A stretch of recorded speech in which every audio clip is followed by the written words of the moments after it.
Cheto Darpana Marjanam Bhava Mahadavagni Nirvakanam Shriya Kairava Chandrika Vitaranam Vidyavadurivanam Anandam Vidivardhanam Pratipadam Puranam Ritasvaram Sarvatma Snapanam Param Vijayate Shri Krishna Sankirtanam. Okay, so this is the first episode of the UK Sankirtan Hour podcast, part of one of the initiatives of 2025 in order to give a platform to devotees to speak, share our stories, get to know each other from around the UK. That was the ideal behind it. Mm-hmm. I think as UK book distribution, we have a couple of goals this year, as well as trying to increase the number of transcendental literatures being distributed. We also want to basically build relationships amongst different centres around the country. It's like earlier on, was it a few days ago, back to Rupa, you interviewed Adhoksaja Prabhu? Yeah, we went out on Sanatan.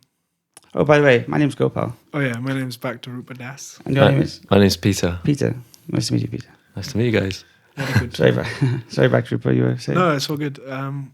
Yeah, we went out to Karuna Bhavana. The Lesmahigo, that's it. We went out on Sankirtan with Adhoksaja Prabhu. So this Adhoksaja Prabhu, he's been doing Sankirtan for... Yeah, since 1986, something like that. Like 40 years, basically. Yeah, and he's a real veteran. And just going out on the street with him was like like when you go to like New Vrajdam or some like amazing place with deity worship, and you see them worship the deities with like amazing finesse. It was like watching that, but on a book distribution on the street. Like he just has so many like lions and movement. Lions. Oh, lions. Like someone said, sorry, I haven't got any cash. And he said, oh, we don't like cash, it gives us a rash. Like he has so many lines like that just make you giggle. And yeah, it was just really nice. And we sat down in the conservatory in Karuna Bhavana after and interviewed. Had a little chat. So we're gonna splice that into the end of this podcast. But I was thinking, Gopal, what's your personal now vision for this UK Sankirtan Hour podcast? Like, how do you envisage it going? Like, what's the... So like, for those listeners, we are sort of trying to work this out as we go along in one way, isn't it? Yeah. What do they say? Every 1,000-mile journey starts with a single step. So this is that step, right? This is the step, yeah. Step one. And the audience, you guys are coming along with us. But here we go. This is what... So I've read this a few times. This is from the Founder Charya booklet, right? So this is Rindra Swarupu writing, and he quotes Prabhupada in here.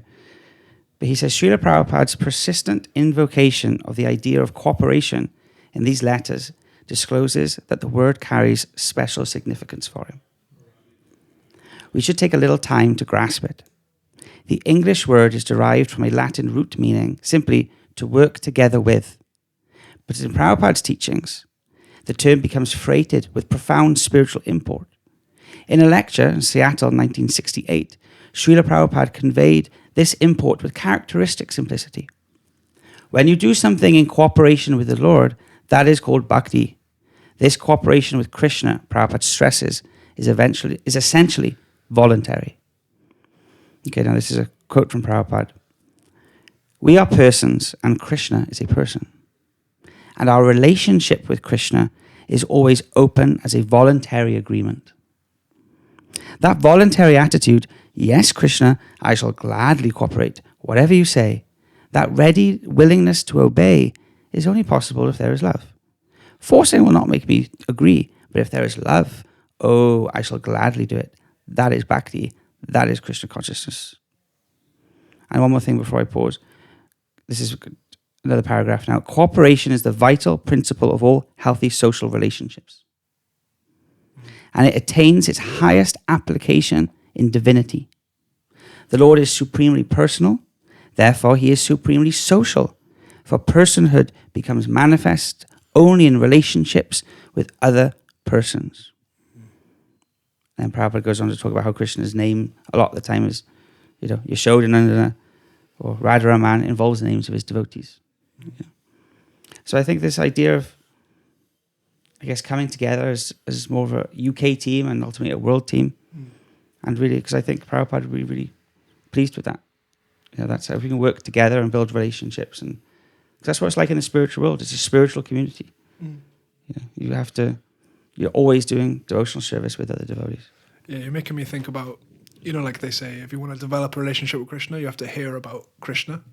So it's the same, like if we want to develop a relationship with other centers, other leaders, and we have to hear a bit about them and know who they are as persons, rather than just like, oh yeah, that's the guy from Scotland and that's the guy from like let's hear about who's Adhoksaja Prabhu, like how did he get into Krishna consciousness? Like it's yeah, we're in Manchester Temple at the minute, and we're privileged staying here, and just getting to know the devotees. Like you might have people who maybe don't know who Adhoksaja Krishna Prabhu is, and he's good to, because he's a Sanatan devotee, but his Sankirtan, is fueled by his like deep commitment to sadhana and chanting Hare Krishna. He's someone who's realized, like we were reading the other day, David Mitra Maharaj was saying, the lowest stage of Krishna consciousness is that you do stuff for Krishna, and you also chant Hare Krishna, but you're more focused on being busy and doing things.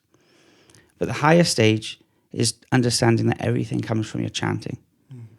All the projects, all the preaching programs or dynamic services, they're all just expansions of your chanting Hare Krishna. And that, which is another thing, if we can, with these podcasts or visiting different places, or as much as we can, we build a sort of Sankirtan network, and we also go deeper in not only distributing Prabhupada's books, but deeper in spiritual practices also. Yeah. Maybe that's the dream. That is the dream. Yeah, cooperation it requires two people, isn't it? Like it's operate together. So yeah, I like that. And I heard somewhere, we went to like a false ego seminar in Mayapur, and it said the best way to dissolve the false... Oh yeah, Devaki. Devaki, yes. And she said that the best way to dissolve one's false ego is to cooperate with other... For a man, to cooperate with other men. Yeah. Because for us, we kind of want to compete with each other and... Yeah. I want to be the best temple in Britain, or whatever, But let's cooperate. Yeah.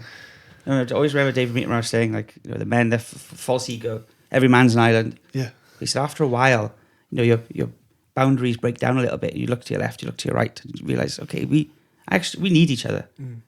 I need these guys. Yeah. It's not just because sometimes, okay, it's me, I'm joined the temple, whatever, or I'm doing service. I've become a Hare Krishna. And other people are also like that, and they've become Hare Krishnas as well. We just, running life parallel to each other. But actually, we need to be really like connected, have loving relationships with each other. I'm just thinking about how much cooperation is involved in Sankirtan. Like we were out today in the streets of Manchester, in the busiest part of the town, and there was a table, there was devotees playing instruments. And to pull off something like that, you have to cooperate on so many different levels. There has to be organization, there has to be, communication. So Sankirtan forces cooperation on many different levels. And then we have to cooperate with the Sankirtan leader and, find out where we should go. And so Sankirtan is forcing us to operate on these different platforms. So, yeah. Peter's a really good speaker, isn't he? Yeah, He comes up with these clear, crystal clear points. Yeah, he's born for it. Yeah. Very good. So shall we go to Scotland and hear a bit from Adhoksaja Krishna? Yeah. I'm looking forward to it. Okay, cool. We'll take you there with some kind of edit. Is everyone ready to go to Scotland? If you're ready. 1, 2, 3, go. Hare Krishna. Hari Bol. Welcome to the podcast. Welcome to my home. This is your home. How long have you lived here on Karuna Bhavana? I moved to Karuna Bhavana in 87. I've been a devotee since 82. I started off as a punk, then I became a monk, just before I became a skunk. You're a skunk now? No. Oh, just before you became a skunk? I would have become a skunk, but luckily I became a monk. Funnily enough, I told my friends in the squat I was living in I was going to become a Hare Krishna, and they said, well, you only become a Hare Krishna when you're thinking of committing suicide and there's nothing else. I said, well, I am. They said, oh, you should be fine then. It's funny. So my first contact with Sankirtan was more contact with fundraising. At the time we were having a financial difficulty. And I'd been on the Bhakti program for 6 weeks at Chaitanya College. And they said, Bhakti Tony, could you go up to Scotland and work with Balabhadra Prabhu? And we just need £1 million, so everyone's out right now collecting for it. So my Bhakti program stopped. I went up on the marathon, Christmas marathon, and did quite well, and then came back down, and then I was going to resume. My intended career was to be an ISKCON artist. So I went back to painting. There's a big painting of Krishna and the man when you come in, eating butter. That was the first one that I did. Oh, you painted that? I didn't sign it because at that time I was humble. And I thought it was just a copy, so it's no credit goes to me really. And then the temple authorities thought, well, you do quite well on the Sati when you go out on Sankirtan. If you did the biggest on Sankirtan on Sati for the Bhaktas, you got the Mangalarti sweets. There was 4 of them wrapped up in greaseproof paper. So I used to... Big hockey puck. Yeah. Delicious. Big ones. I used to go and run up to the top of Chaitanya College and eat them so that nobody could get any. 4 of them. Oof. And anyway, so from there it became obvious. They thought I should keep doing Sankirtan. So I thought, okay, I'll just do it for 2 years, and then after that I'll go back to being an artist. And that never quite happened. And then during the course of all that time since now, I've tried all different types of book distribution. And I think the idea of doing these podcasts and this whole initiative Gopal Roy wants to see more of the devotees who are part of the bigger congregation getting involved with doing the Sankirtan and not feeling intimidated that they have to do, and the Sankirtan is just for some elite and everybody else is not qualified to do it. But and then so the challenge is for those devotees that are seasoned Sankirtan devotees, how can they make it easier for new people to come along? As Vaisheshika Prabhu says, it should be easy and it should be fun. So I think that's, it's a challenge to do Sankirtan and keep doing Sankirtan, but the greater challenge is, okay, that's really nice that you've kept yourself going doing Sankirtan, but can you encourage other people to do Sankirtan? Can you show them that it can be easy and it can be fun? And if you can do that, then that's even more successful Sankirtan, because now it's not just you, but so many other people have become, and that's what Vaisheshika Prabhu has managed to do. He's got so many people now doing book distribution. Whereas if he just decided, look, I don't really want to waste my time, all the time I've got, I need it to do books, and if I start trying to get other people, I won't do as big, I won't do as many books, but you end up doing more books and doing a lot better. So maybe all our Sankirtan devotees in the UK need to look at how they can communicate their techniques, their attitudes, their inspirations to the wider congregation, so that everybody can get involved. And the more they get involved, the more books that go out, and then the better for everybody. Yeah, it's interesting. I think me and Gopal are doing the maths on if you gave 1,000 people just 5 books to give out per month, that's 5,000 books a month. Yeah. Times that by 12. 60,000 books, just from 1,000 people giving 5 books a month, which is just a little over 1 a week, easy. Yeah. Yeah. And that's the thing. If you're one person and you give out 5 books a month, that's 60 books a year. From one of those 60 books, you're gonna have that one of them spiritual experiences that you get from giving out Prabhupada's books. Where you're like, oh wow, there was something special about that interaction, or I've been used as an instrument here, or... Even if they don't, just the fact that we get that sheer volume of books out will be beneficial for everybody.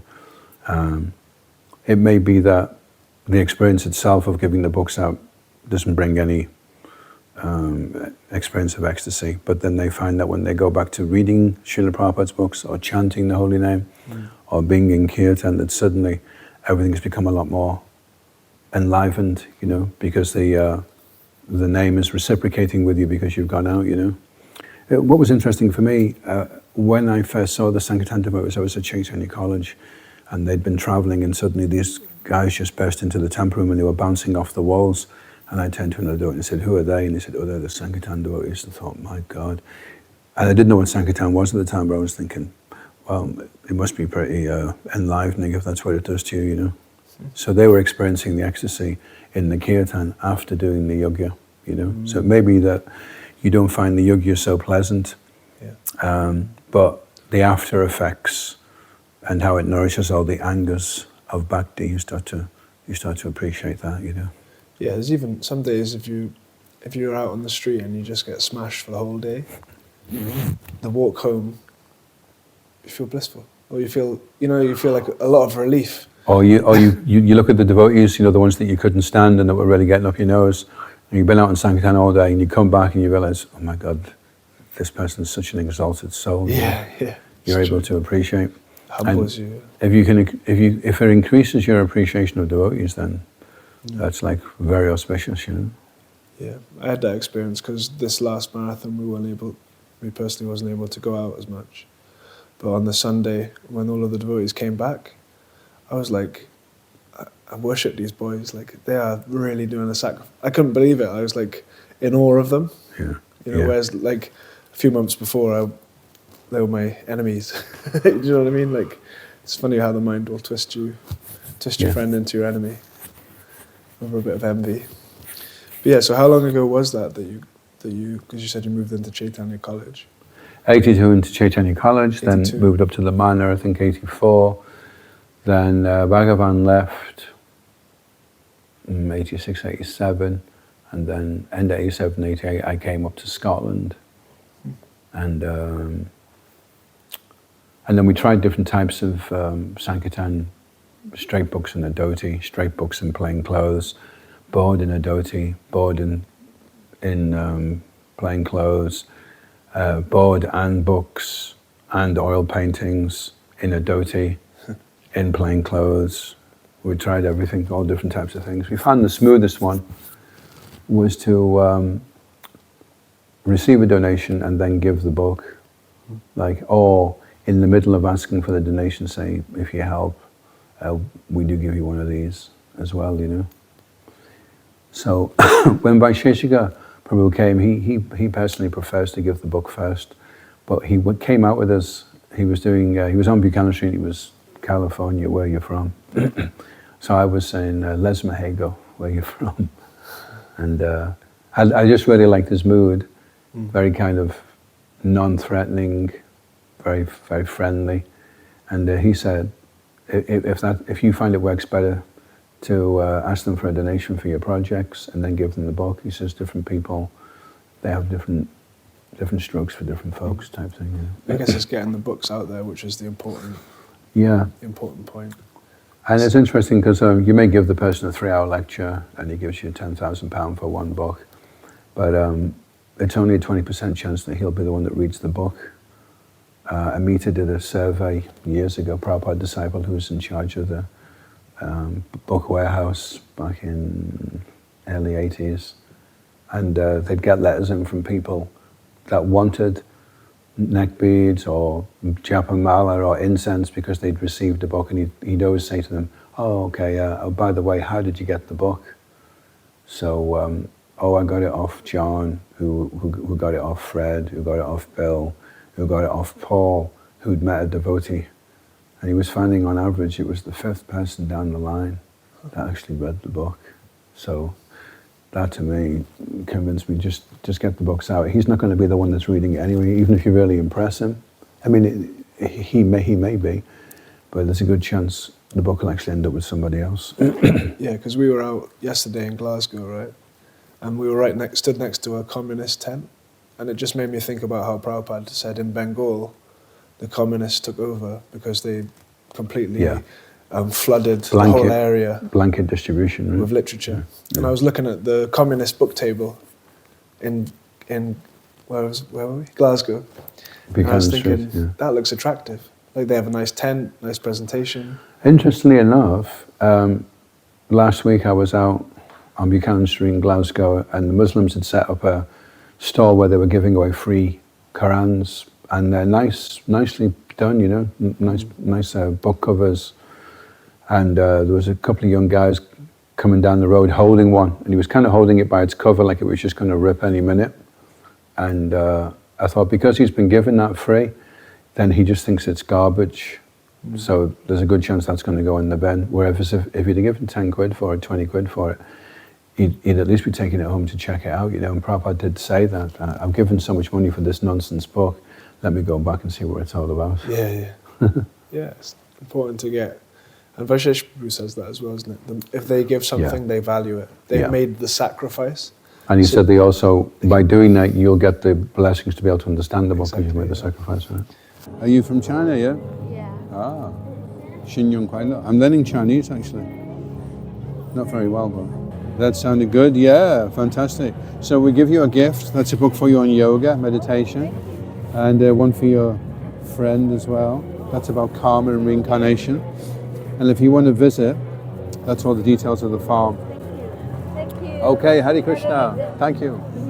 One of the things about Krishna consciousness is that we read that you have to have these qualities, and we can agree that, yeah, it's a good idea to be humble and tolerant.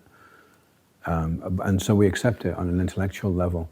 But then when it comes to implementing the qualities, we may find there's a bit of a shortfall. That although we accept it's a good idea, we may not necessarily want to be like that. So it's very, very powerful on Sankirtan if you feel compassion, if you have some glimpse of how much people are going to suffer, how much they are suffering, and how much potentially they are going to suffer. If you can get a glimpse of that, then it helps you to immediately appreciate how fortunate you are that you've been given an opportunity to become Krishna conscious, and how unfortunate they are that they haven't got that chance right now. They're living in a meaningless existence where they're just kind of taking their chances. Well, there's probably no God anyway, and I'm just going to try and buy a few things, and I'll take my chances with the material energy. It's like a really dicey, dodgy situation that they've found themselves in. So if we can see that to some degree, how scary the whole thing is for them, and then want to go out, and also think of how Prabhupada extended himself so much to try and help us. So if we can do it with compassion, then that's always the most amazing way to do Sankirtan, because it communicates through to the people that you're not there to take anything off them. It's not for your reputation or your prestige, or because you're going to be keeping half of what they give you and you need to buy yourself a new car and therefore they need to give as much as, there's none of that going on, no agenda. Just you want to intervene and give them the highest benefit, and everything that they donate is going to be used to help spread Krishna consciousness so they get the maximum benefit. So if that kind of energy is coming off you, then when they come in contact with you, they feel that you're not there to take, but that you're actually there to give. And Vaishesha Prabhu was saying that if your mood is more of how to give and to serve rather than to take and exploit, he said then, and even when it's really tough, he says what he does is he translates that I'm just going to be systematic and dispassionate. So you're just going to do this to the best of your ability, say all the right things, do all the right things, approach people in a nice way, and not be worried about the result. Because sometimes it is tough, you don't get the result, but rather than getting miffed and frustrated with them, you just go into this kind of dutiful mode where that's okay. I know what my duty is, I know what I have to do, and I know how to do it, and that's as much as I can do. I'll make the endeavor, and then the result could be there, or it may not be there, but I'm okay with just that. What do you? I don't even have cash. We hate cash. What? When people say cash, I come out in a rash. What I like is the magic machine. You're half your nut, man. You're half your nut. It could be any amount. What's it, minimum? Yeah, it could even be £1. Magic, go for that. The best we've had is 20 so far. I'm for coming my mouth. Now, if you're from Dundee, you'd probably give them 10. Day two, about. Whee! That's because of your love. It's softened his heart. What are you doing for Dundee? Nah, Cumbernauld runs it. Yeah, you're going to beat him. Financially, though, not physically. I don't know if I can. Well, There you go, my man. can you follow in his footsteps? Huh? You want to give a couple of pounds? No. She does, she does. That's why I sent two. Oh, okay. Oh, I see, okay. Well, you do get a present for helping. I'll take a gift. Astral travel and an interview with the Beatles in the early 70s. Remember the Beatles? George Harrison, John Lennon? Oh, This is an interview. I know them, guys. It's about the power of mantra meditation. There you go. For £2. Not bad, eh? Magic, my man. You have a good one, right? Could save your marriage. Thank you. So how important do you think it is to have, because you're talking about like being in knowledge of how that person's suffering and their situation, how important do you think it is to have the why for going out on Sankirtan? Like if you don't know why you're doing it, for me at least, it feels very difficult because you can easily get in a routine, especially if you're full-time Sankirtan. You're going out every day, you're giving out these books, but you kind of lose sight of why you're even doing it after a while if you're not fixed in your sadhana. And Yeah, obviously the sadhana is the source of all the inspiration and the real knowledge. I mean, it's only through your sadhana, through your reading and your study of the philosophy that you can become aware of the existential reality of the dire situation and the potential suffering that's going to be there, because you wouldn't know that there's life after death, you wouldn't know that there's the hellish planets, you wouldn't know that these are sinful actions. So through the eyes of Shastra, you suddenly see this extra dimension, that you see the potential future situation of these people. And whereas most people are just right now in the moment, just identifying with it, we have that ability to look forward and see, oh, well, this is not going to be so good for them. So that's something which you cultivate, you make that awareness become more of a reality to you, to the point where it's not just you having faith anymore, it's just you're connected with I mean, realization, what does it mean really? Realization means it becomes real to you. So suddenly it's not you just having faith in something, you're aware that the scriptures are speaking the truth, and you have an awareness now of what that truth is, and you're functioning in that reality. So you've realized that it's real, and you want to try to intervene and save them from a fate worse than death. Traiti Mahatobhayats. The worst type of fear is to lose the human form of life, because there's one Buddhist saying that if you take a pond, something like 12 feet by 12 feet cubic, if you have a pond of water, I don't know how they work this out, but they said if you were to empty that with a hair, that's how long it would take to get the human form of life when you've lost it. it's rare. So it's a big deal, it's a big problem, you know. So this is a famous one from India. They've just made a film about it, so the book's quite popular. It's a yoga, meditation, karma, reincarnation. It's quite good. I'm reading the Quran myself right now, but I find it a bit heavy going. I find this a bit more exciting. And that's the farm. If you ever want to come along and give us a hand, we're always looking for people to help on the farm. You can come and do some volunteering. Okay, shukriya. Yeah, it's so important to look, because if you want to do book distribution, like you have that desire in you, then it's really important to get your sadhana straight. Yeah. Like that is a big element of it, because I know there's some devotees that I've spoken to in the past. They've struggled on book distribution with weak sadhana, because they're out there on the street and they're meeting people that are doing well materially maybe, and they think their mind is taking them to the place of, oh, they seem to have it better than me. Like, why am I even out here doing this? You know, Well, yeah, the funny thing is, with Sankirtan, you may have weak sadhana, and you may not know it's weak sadhana.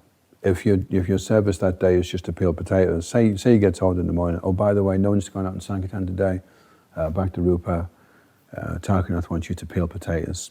Okay, so then you chant your japa and you do a bit of reading, and then you start peeling the potatoes, and then they suddenly say, oh, sorry, change of plan. Everyone's going to go out today, 12 hours Sankirtan. And suddenly you realize, oh my God. So you only find out your sadhana's weak when it gets tested, and probably Sankirtan is one of the most testing ways to find out how weak or how strong your sadhana is. Whereas if you just chop in wood or burning the flower stalks or whatever, emptying the bins, you're not going to really know whether the sadhana is weak or not. But on Sankirtan, you really get challenged, and you may have a hellish day on Sankirtan because the sadhana was weak, and you're thinking, I'm not going through that again. I'm really going to get into my sadhana tomorrow. I don't want to go through that again, This Vaisheshwara Prabhu calls it high sadhana, doesn't he? Like Sankirtan is high sadhana. High sadhana. It's a very high form of sadhana. High level, yeah. And it's like we want to kind of, like what you said, if you have a bad day, you want to get focused, and there's nothing better than being in a marathon for your sadhana, because you can really chant extremely precision round. Like if you're like just praying, like help me, help me, help me. Like yeah, it's a question of intensity, isn't it? Yeah. It's like if you want to break free from the G-force, you have to reach a certain intensity, and then when you break free, then there's not that same drag. So your sadhana is to help you break free from your anarthas, at least for a few hours. And so you feel a little bit kind of elevated up from the normal level of anartha that you're caught up in, and you're suddenly on this higher platform, and you can function better. You're more fluent, you're more articulate, you're more energized.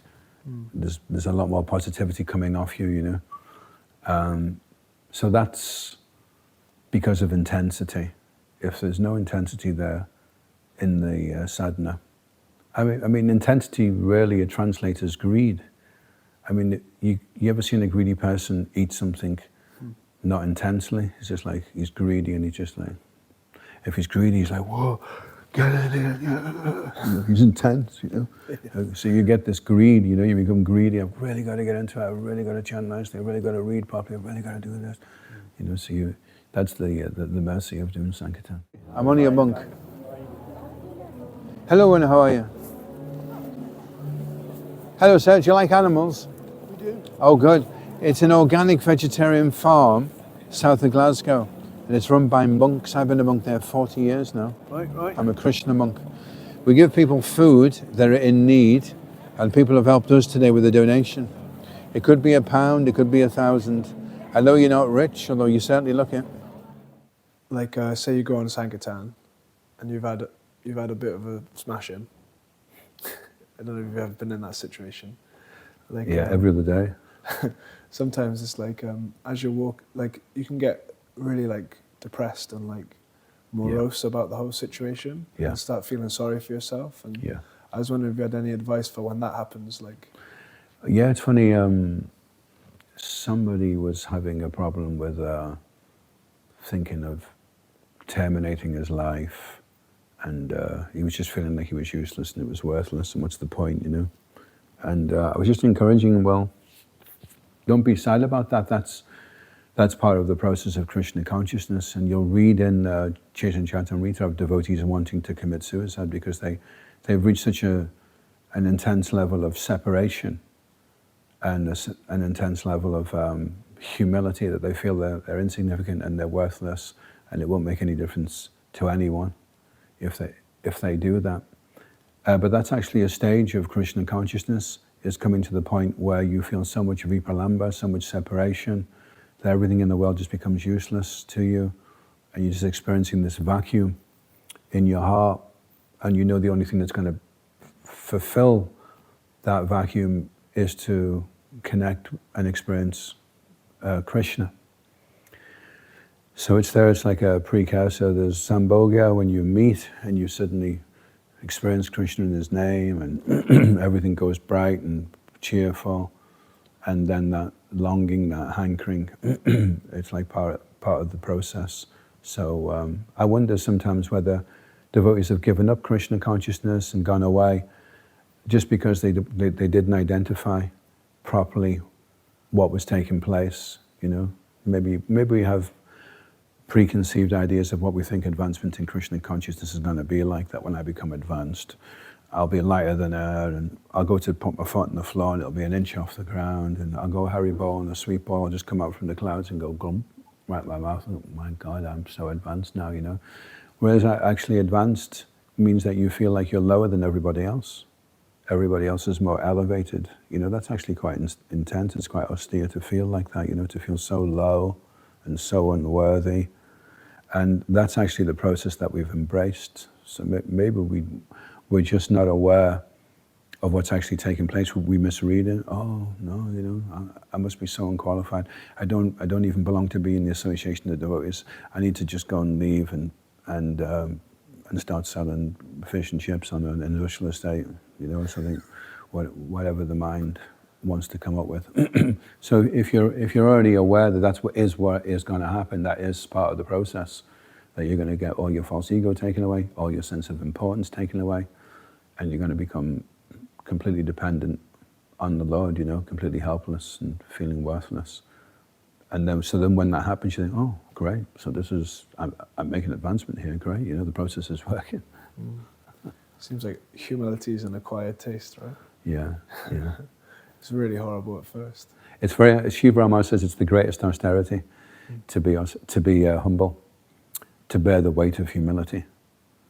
It's just so foreign to us, in the conditional state. We feel so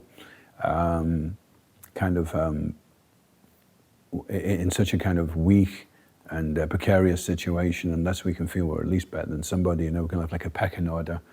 Okay, he's definitely more elevated, but I'm better than him. Look at the state of him, Can't even put his dhoti on properly, So I must be about up here, And then it's funny, as you're making advancements, like you're running this race, and as you're running the race, everyone else is starting to go ahead of you. And you're thinking, oh my God, and that's you making advancement. Because Krishna's here. And so we're actually advancing towards Krishna. But we're thinking, Krishna's over there. So we're kind of disorientated. And Krishna's helping us to recalibrate. Well, actually, I'm here. I'm with the guys that feel really low and unqualified. Not with the ones that are like jet set and high profile. And we're thinking that that's where advancement means. I'm going to be super cool. I'll have my own TV show. I'll have 10,000 disciples. Women will swoon when I lead kirtan, and that's when I'm really advanced, It's like a totally mundane, preconceived idea of what we think advancement is, So therefore, like, Sankirtan is a perfect... Because I've heard someone say, like, I think it was Shiv Ramaraj saying it, that he loves going on Sankirtan because when he goes around the temples, people are bowing down to him and, offer him so much respect. But you can go out on the street on Sankirtan and no one cares who they are. Yeah. You have to be humble. Like, it really humbles you, Yeah. Because you might be the best kirtaniya in the world, but it doesn't... Yeah, you stop somebody on Sanketan on Buchanan Street and say, excuse me, I'm actually a GBC and I've got like 500 disciples, so take this book and give me 20 quid. See, you just get completely smashed. Yeah. So it's good because you're nothing on Sankirtan, Joy. And how the people are reacting to you is a direct reflection of how you're approaching them. I was with this devotee once, and he was on the other side of the street. And he came over after an hour and he said, Prabhu, how's it going? I said, this side's been really good. Some big donations. This last guy just took a set of beads off me. He wants to come on Sunday. He goes, my side's really tough. He says, all the weirdos are on my side today for some reason. They're all coming down this side of the street. He says, would you mind if we just changed sides? I'll go on the good side and you try the tough side. I said, yeah, okay then. So after about an hour, he came over, he goes, how's it going? I said, been good. I had some good donations. Last guy was really interested. He's been looking for a Bhagavad Gita. He said, you're not going to believe, Prabhu. All the weirdos have gone onto the other side of the street. They're all coming down. So you may think, I mean, sometimes it could actually be the town. There's once or twice where we've just left the town because we just couldn't get into it. But generally, how people are reacting to you is how you're approaching them. And unless you're approaching in the right mood, with the right attitude, then they're not gonna like it. They're not gonna respond in the right way. No, we're okay, thank you. You can donate him if you want. We're looking for monks. Cheers. Yeah, so like maybe someone's listened to this podcast and they're keen to go on Sankirtan. They might have been once or twice and they haven't done very well, or Yeah. like it was hard and they've heard all of this. Oh wow, Sankatan's high sadhana. It's like very good for making you humble, and there's so many benefits to actually performing the sacrifice. Like, but I'm scared. I feel scared. I feel intimidated by the street. Like, what advice would you give to someone who's like just they want to dip their toe in, they want to give themselves a little Sankirtan experience, but there's something inside them holding them back?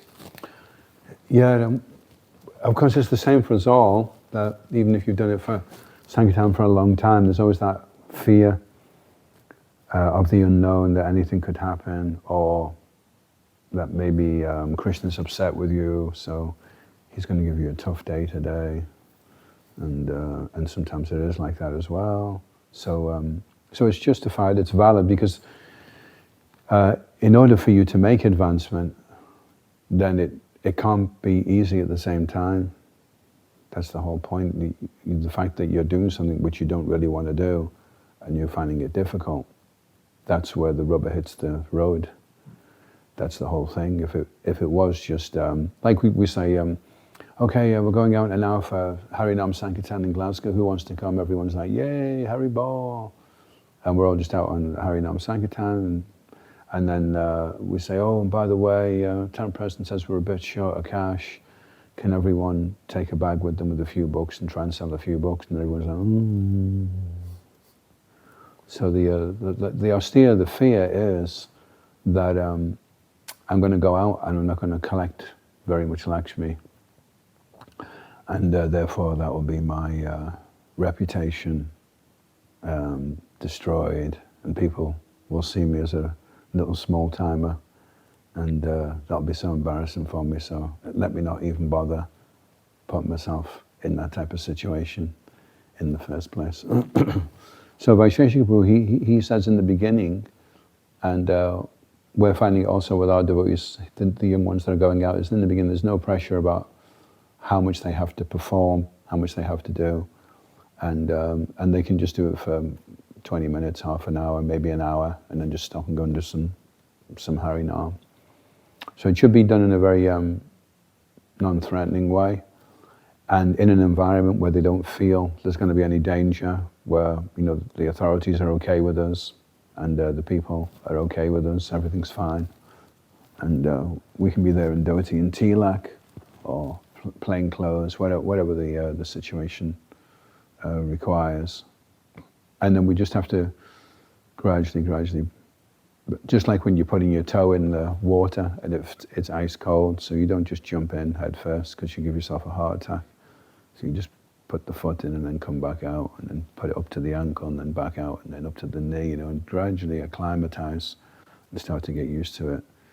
And probably the easiest way to do it for someone that feels like that is say, well, look, don't do anything. You just come with me today, you just be my shadow. And I'll just say, hi, I'm a monk and this is my friend. He's just come along today and we're passing out these books.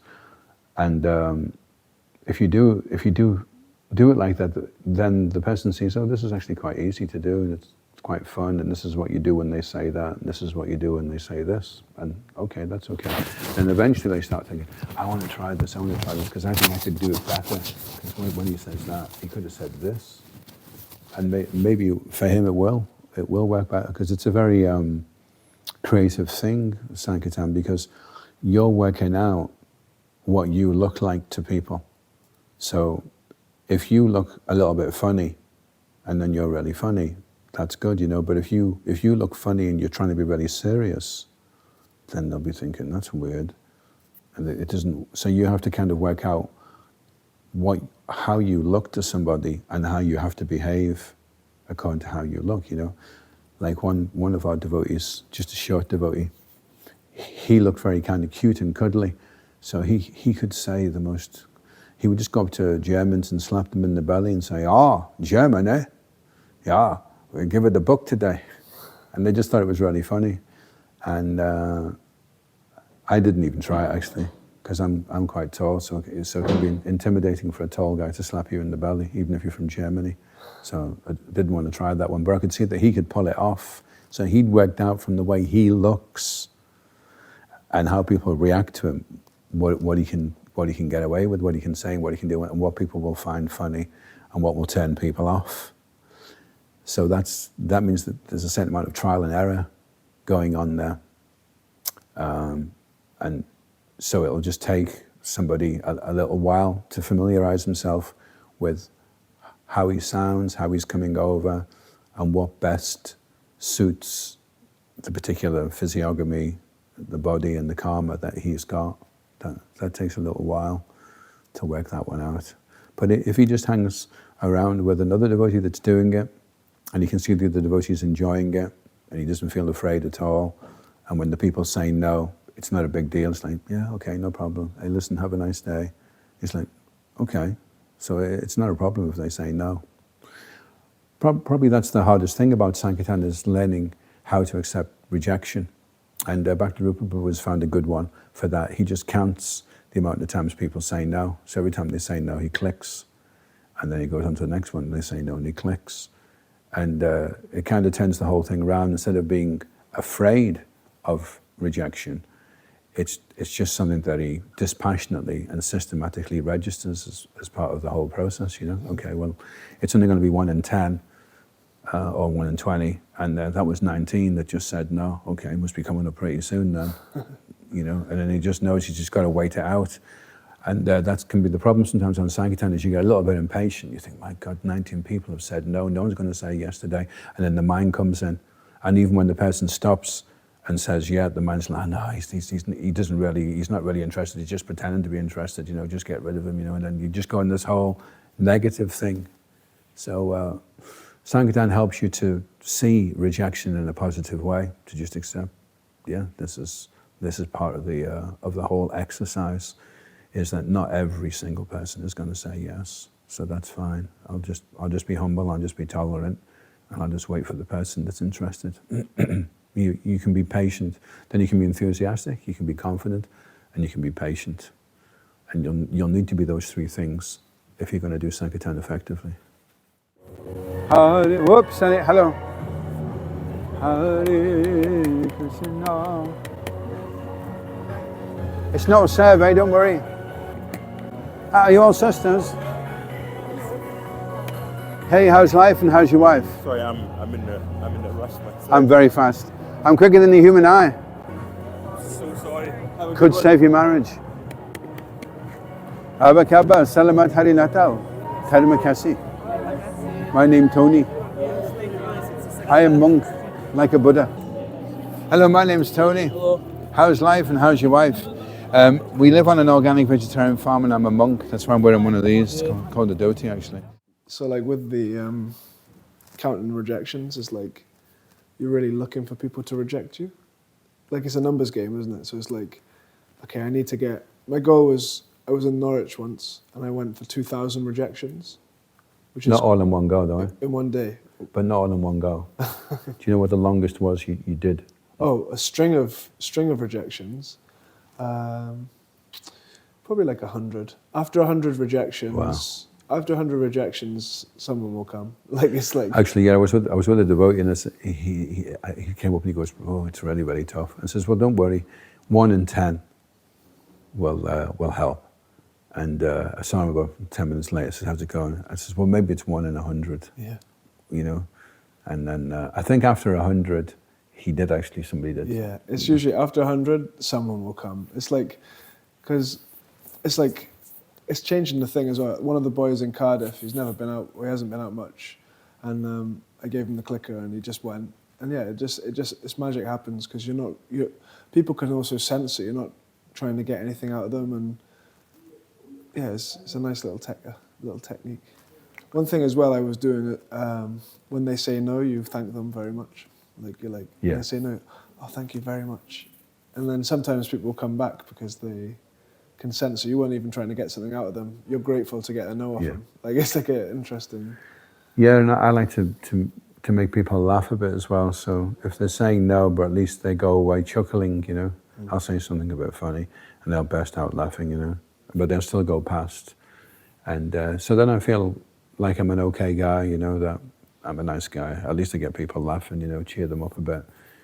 The last thing you want to be feeling like when you're out there is that you're a horrible, nasty con man and you're just a horrible person, you know. That's what the mind will start telling you after a while, and then you become really demotivated.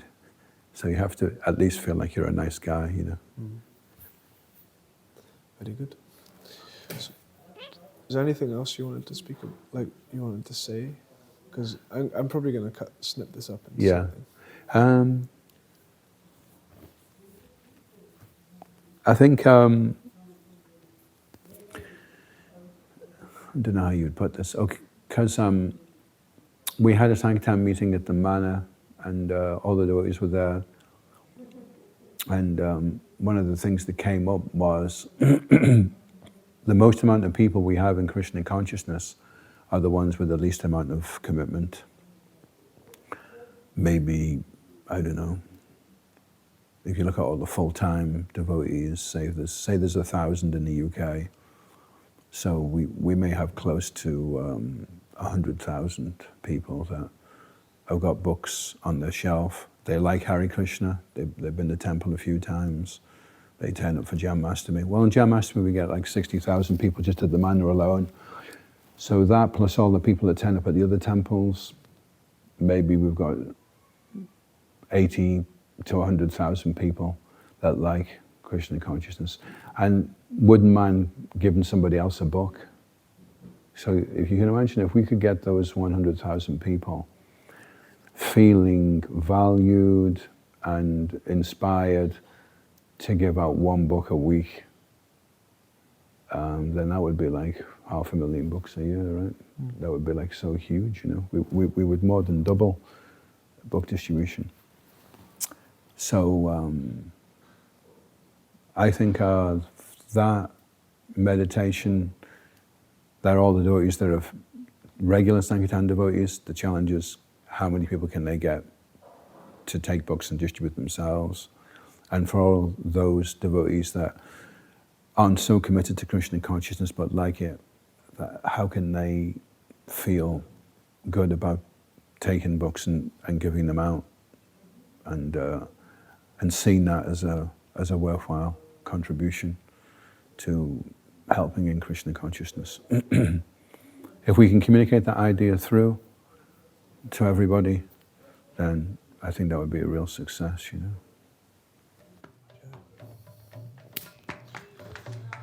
Cool.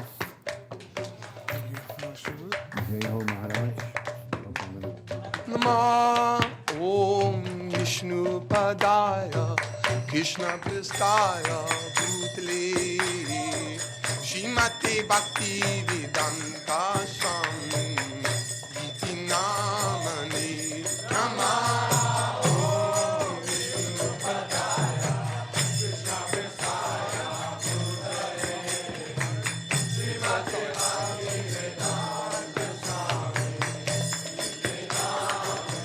Namaste Saraswati